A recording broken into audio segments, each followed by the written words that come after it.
Well, thank you very much for coming. Just to follow the trend, I'm going to also shill my book. I am the author of the forthcoming book, The Real Inconvenient Truths, 7 environmental disasters liberals won't tell you about because they helped cause them. That's going to be published by Regnery and launched on Earth Day today, this year, so I'm going to have a very fun Earth Day. This is an economic panel, so I'm going to start with a bit of science. The year 2007, at first glance, appears to be the 7th warmest year on record. It is also the coolest year of the millennium so far. The temperature record shows no significant increase since 1998. The last 10 years have seen global temperature stabilise.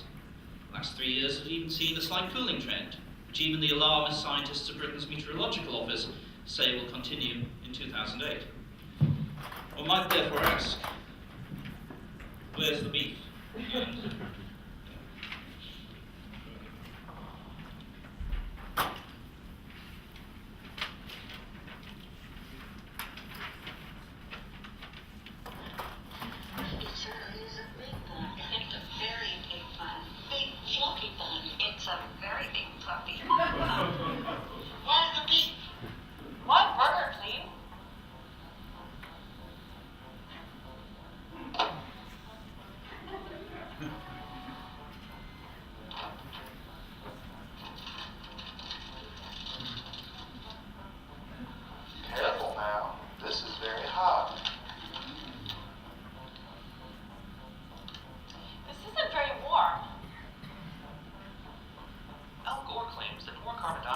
automatically means warmer temperatures. There is one relationship that is far more powerful than all the others, and it is this. When there is more carbon dioxide, the temperature gets warmer. Yeah. Not only that, Gore says the rate of warming is increasing. It's uninterrupted, and it is intensifying. In the words of his book, the rate of warming has been accelerating. But look, even though carbon dioxide has steadily increased in the last 5 years, the temperature hasn't. It's hardly changed at all. In fact, by some accounts, it's actually gone down a bit. Even the head of the UN climate panel, a leading global warming alarmist, admitted that this recent temperature plateau needs to be examined. Maybe this trend will change, maybe not. Lay out the alarm bells, Al. Where's the warming? Where's the beef? Where's the beef? Where's the beef? Where's the beef? Hey, where's the beef? I don't think there's anybody right there. As Peter Snow says in the UK, that's just a bit of fun.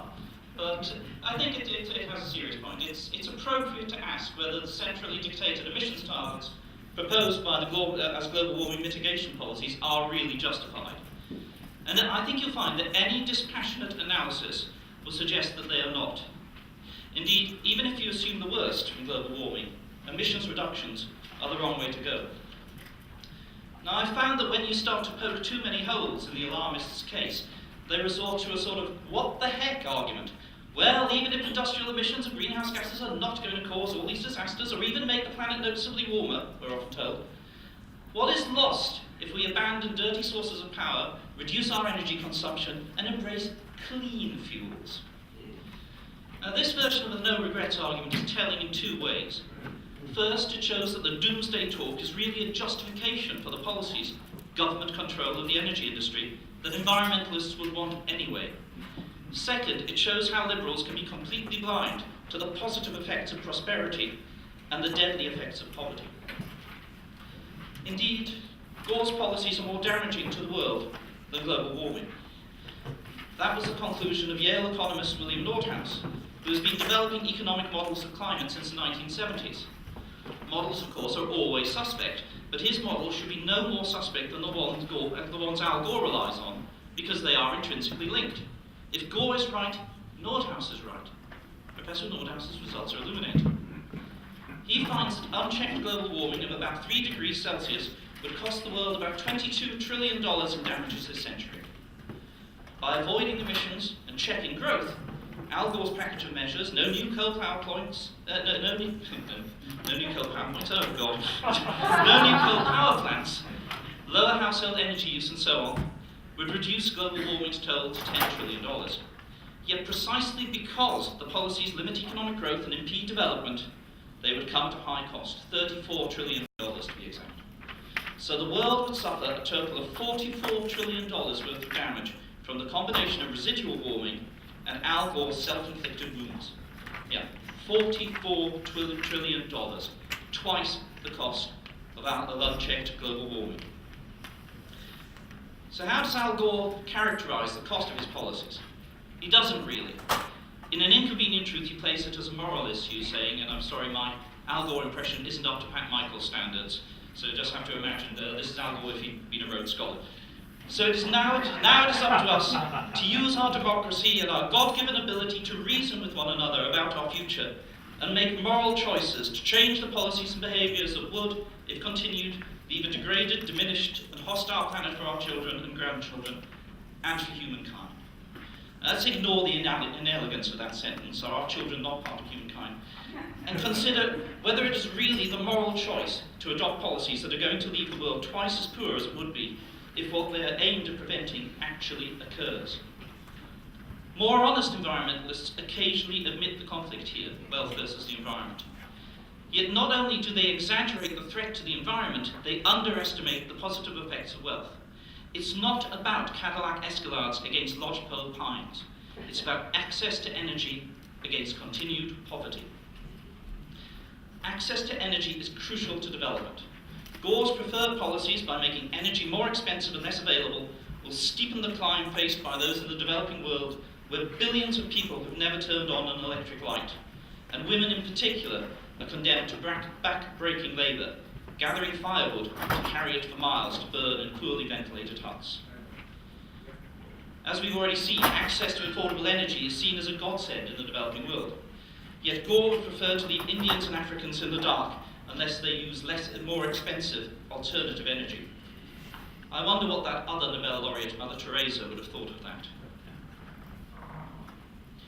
Let's look at the triumph of energy. As Julian showed, during the 20th century, global economic output increased by a phenomenal 1,800%, meaning world GDP today is about 18 times bigger than it was in the year 1900. This unprecedented economic growth produced many beneficial consequences. Average human life expectancy doubled. Per capita food supply increased even while global population nearly quadrupled. Literacy, leisure, medical care, and personal mobility ceased to be elite privileges and became widely available. Even the air and water got cleaner, at least in countries achieving the most rapid economic progress. Fossil fuels were the main energy source for this phenomenal improvement in human welfare. It has sometimes been suggested that fossil fuel-based energy use is immoral. This is wrong-headed. Fossil fuel-based energy use has literally been the engine of the greatest improvement in human welfare ever seen. Yet policies favoured by the climate doomsayers will slow, halt, or even reverse this progress. Indeed, the more aggressive climate policies, such as Mr. Gore's proposal to cut carbon dioxide by 90%, could not be accomplished without wrecking the economy of the developed world. Even much milder restrictions on energy use can chill job creation, and the burden of higher energy costs almost always falls more heavily on the poor. Gore's plan will represent yet another humanitarian disaster inspired by the liberal environmentalist movement. Already the global warming crusade has diverted public attention, political will, and billions of dollars of resources and expertise from more urgent, yet more solvable threats to people in developing countries. Perils like HIV/AIDS, malnutrition, malaria, and waterborne disease. In short, misguided global warming policies hurt working families and the poor. Al Gore declares that the time for discussion is over, and the time for action is now. Just what does he mean by action? He means a centrally dictated target for overall deep reduction in greenhouse gas emissions in the medium term. Who dictates this is an interesting question. At the very least, it will be a national government, more likely an international treaty, but plausibly even a world governing body. Former French President Jacques Chirac called the Kyoto Treaty the first example of an authentic global governance. And we know the scale of the humanitarian disaster this will bring about. My organisation, the Competitive Enterprise Institute, asked Canadian economist and Professor Ross McKittrick, whom people who are more organised than I am heard speak this morning, to analyse various proposals for emissions reduction being considered by the US Congress. Professor McKittrick explained to us that an economy's total emissions can be thought of as a product of three factors: population, per capita economic output, and emissions intensity. Mathematically, it looks like this. If you want to reduce emissions, you must reduce one of these three factors. There is no other way. In the US, emissions intensity declined a massive 54% from 1960 to 2005. Industry had cleaned up its act, homes became more efficient, cars poured out less through the exhaust pipe. Yet overall emissions doubled. Why? Because in the triumph of the three enterprise system, the US population grew substantially and per capita GDP increased by a massive 169%. This leads us to an inevitable conclusion. If emissions intensity continues to improve at the same rapid pace, and population also keeps up its upward trend, both reasonable assumptions, the US has only one way to reduce emissions dramatically: make everyone poorer. If we are to cut by about 70% in 2060, as proposed in various bills before Congress, real per capita GDP will have to decrease by 50 to 75% instead of rising by 200% as trends would suggest. High levels of unemployment will be institutionalized. And those who are worried about the current effect of the subprime crunch in the US should consider what that level of economic downturn will have on the rest of the world. Environmentalists, however, argue that government action can influence the third factor, emissions intensity, and not harm per capita GDP. They say Washington or the UN should set a price on greenhouse gas emissions, which will lead people to demand and industry to deliver new technologies, thus rapidly decreasing emissions intensity. Yet all this will do is increase the cost of generating electricity, which in turn will have adverse effects upon the poor. One study from Johns Hopkins University found that replacing 3/4 of US coal-fired electricity with higher-priced alternatives like clean coal or renewable energy would lead to an extra 150,000 premature deaths a year. Another study from Penn State calculated that replacing 2/3 of US coal with higher-priced alternatives would cost 3 to 4 million jobs. These are illustrations of what really happens when governments move to cap emissions without thinking of the consequences. Making energy more expensive affects the poor severely. Not only do they spend a higher portion of their income on energy than the middle and upper classes, but their other purchases are highly sensitive to the price of energy. The poor can't buy iPhones even when the price goes down, but they do buy food whose price is increased by biofuel mandates. Setting targets for CO2 emissions and for the price of carbon are excellent examples of how what Hayek called the fatal conceit works. We have no proof either that the emissions reductions proposed are either feasible, evidence seems to suggest they are not, as Michael has suggested, or will have any real effect on the climate in the long run. Yet big government politicians all over the world have jumped on them as an example of how government can save the world.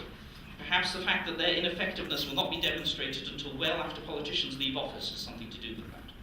Governor Schwarzenegger won't be back when the targets he has set California come due.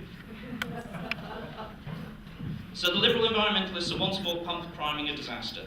A massive, unnecessary, unprecedented recession that will cause poverty, hardship, and social unrest, none of which have ever been proven to be good for the environment. We should ask what approach can be taken that can avoid the disastrous effects of emissions reduction. Building on what Julian has said, I suggest a true no-regrets policy based on a three-pronged approach: technology, resiliency, and adaptation. First, we should look to what Julian Simon, God rest his soul, called the ultimate resource, human ingenuity. It would be prudent to increase the amount of money we're spending on technological answers to the emissions intensity problem. This does not mean increased federal government spending. There are ways to do this without government picking winners or directing private investment decisions. A series of prizes for achieving certain targets would remove the interference of politicians seeking to direct money towards their favoured technologies or constituents. Private sources can also provide useful incentives in this way. Secondly, we should recognise the value of wealth and property and strengthen societies to be more resilient.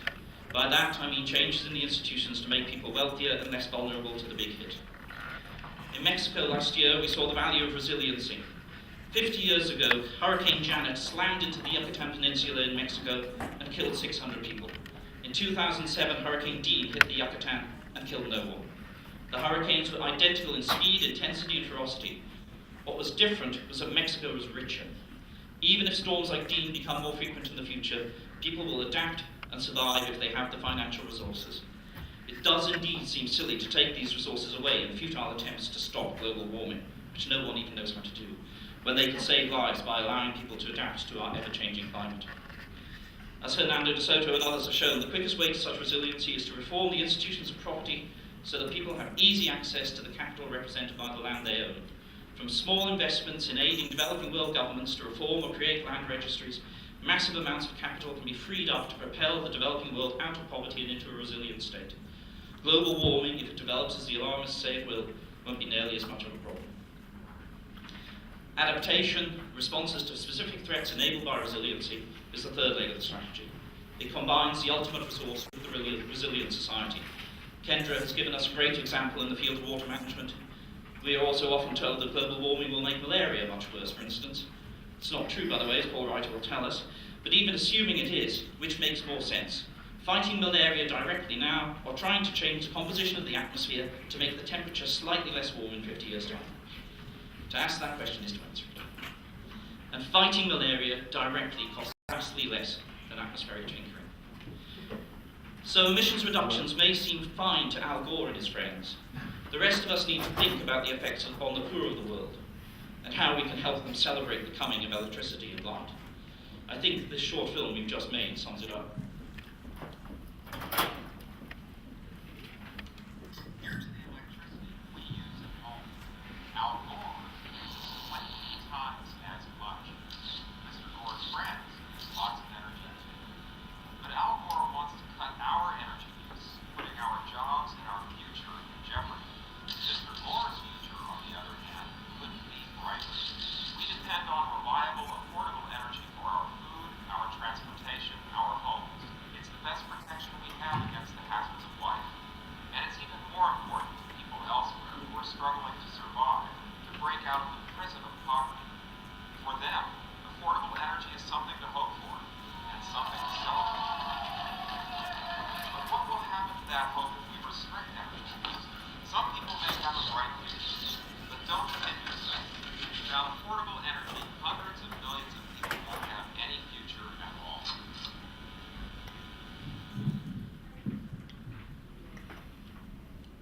So in short, we can avoid the latest disaster of liberal environmental policies and thrive even if the world turns out poorly. The approach of emissions reductions is a badly aimed sledgehammer intended to crack what is really a very small nut in global warming. Instead, we should follow policies aimed at reducing the costs of global warming via a three-pronged strategy of technological development, resiliency, and adaptation. Even if global warming turns out not to be a problem, this program will greatly aid global development and the fight against poverty, something that emissions reduction would actually hinder. As global warming alarmists like to say, our children will thank us for it.